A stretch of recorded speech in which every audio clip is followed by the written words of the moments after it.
Hello and welcome to Frost Over the World. Later in the programme, the new Prime Minister of Thailand, very new Prime Minister, this week in fact, Hollywood star Mia Farrow, and we ask the basic question, did Osama bin Laden and George W. Bush both lose their war? But first, Palestine. The election of Barack Obama has led to new hopes of a breakthrough on Palestine in 2009. But are they justified?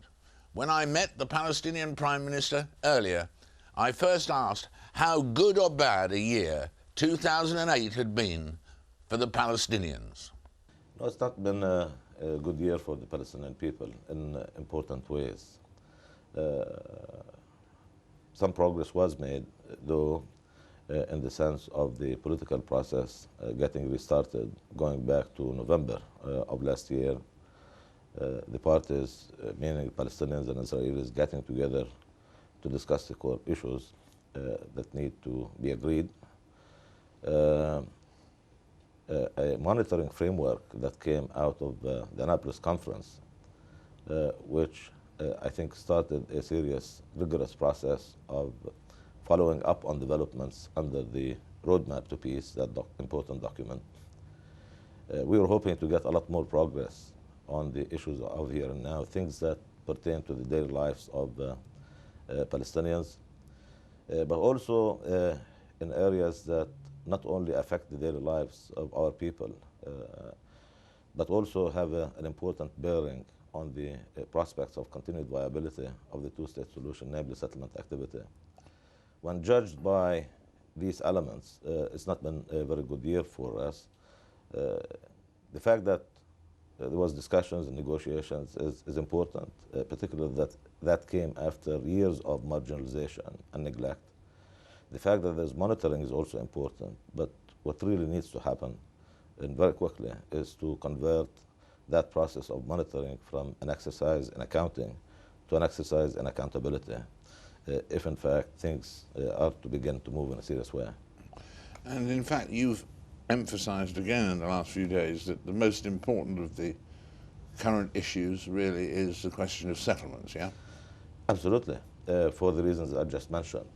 You know, settlements and the wall, which is a form of settlement activity, given its effects on the Palestinian economy, Palestinian people, shatter the economic space in which we operate.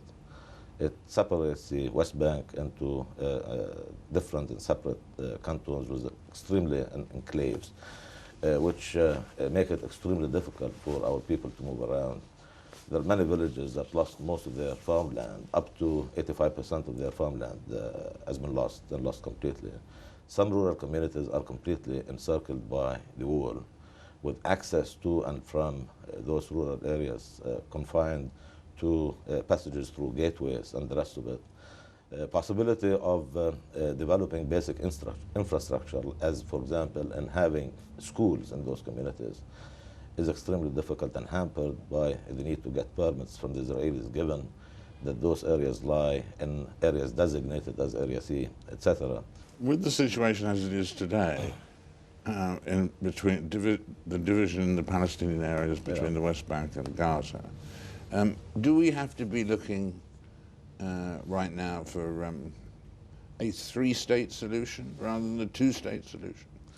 Or can there be peace between Hamas and Fatah? That's another important way in which life for the Palestinians was not very good in the course of the past year. That separation, which began in the summer of 2007, became deeper, actually, with each passing day over the past year. And that is really extremely bad, and that's why, I guess, that's what underlies your question. Are we looking for a three-state solution? The answer is no. We're not looking for three states. We're not looking for one state as a solution to the conflict. We're looking for two states, state of Israel and state of Palestine, living together in peace and harmony, with the state of Palestine comprised of all of the West Bank, including East Jerusalem, and Gaza Strip. There's not going to be a possibility of viable Palestinian statehood, providing a solution to this conflict, unless it really actually consists of all of the Palestinian territory that was occupied in 1967. This requires, therefore, that unity of the country be restored as a matter of urgency. That's not really the only reason that we should do so. We should do so out of sense that something terrible happened in the summer of last year, something that really actually was of catastrophic proportion, the worst that we encountered since the occupation of 6/7. It has to end. This can't go on. We can negotiate with Israel, as we have been doing, even under the current state of apartness, if you will. But we cannot obviously implement any agreement we reach with Israelis unless the unity of the country is restored, for sure. And in terms of the other key 6 points, you've mentioned East Jerusalem. Yes. Borders, settlements, security arrangements, refugees, water, as 6 of the main headlines. And when Dory Gold was with us a few weeks ago, he was saying that really, beyond the encouraging language about a two-state solution, none of those are resolved. But in fact, your ambassador, Manuel, here in London, says that in the back pocket, as it were, you've got a solution to those areas. You know, I don't know if anyone has a solution in the back pocket, and if they did, why it is that it has not been tabled so far, and why it is it has not been agreed.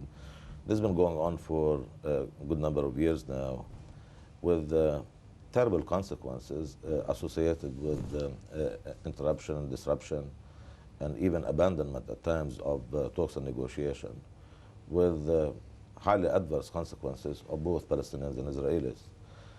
For heaven's sake, if anyone has that in the back pocket, please put it on the table. But I would say, rather than talking about things in this rather summary way, suggesting that the solution is around the corner, when in fact it isn't, based on everything I know about the conduct of negotiations over the past year, I think what is really essential is to go back to the basic, what it is that we're really trying to accomplish. I think we really need to take a step or two away from the micro elements of this package, if you will, and go back to the basics and principles, and really answer the question forthrightly. What is it that's fundamentally required to end this conflict? 2 states, yes. And of course it's got to fit in with Israel's concept of its own security. Absolutely. And given the distances involved, the state of peace, state of mind, security is something that is not and never going to be complete until it is so for all peoples in the region, for both Palestinians, Israelis, and others in the region. Do you think that the arrival on the world scene of the new president, President Obama, is going to have a positive impact, an impact on the situation in the Middle East? Yeah, it certainly could. There is a potential there, but that is really contingent on not so much how much time is devoted to it, although I'm amongst many who would argue for a continuation and for quick engagement and for not leaving the issue aside, sitting for a while before re-engaging at some future point. But it's not really going to be, in my view, given the history and experience that we had with negotiations, it's not going to be how much time that's devoted to this as much as the approach taken. Take the roadmap, for example. Roadmap is a clear document that is extremely logical, given the objective, and it's called, by the way, Roadmap to Peace. And if you read it, you find it contain obligations on both Palestinians and Israelis that are related directly to the key objective of this exercise, which is end the conflict and have a Palestinian state. Why is it that there is not really insistence on full accountability, that we have committed ourselves to the implementation of those provisions? We should be fully accountable. We should be fully accountable to the international community and actually implement those. And if not, to be called on it. We just can't keep going like this. Prime Minister, it's always a joy to talk to you. We're delighted to have you with us again. Sir David, thank you very much. Appreciate it. The Prime Minister of the Palestinians. In a moment, the new Prime Minister of Thailand, after this short break.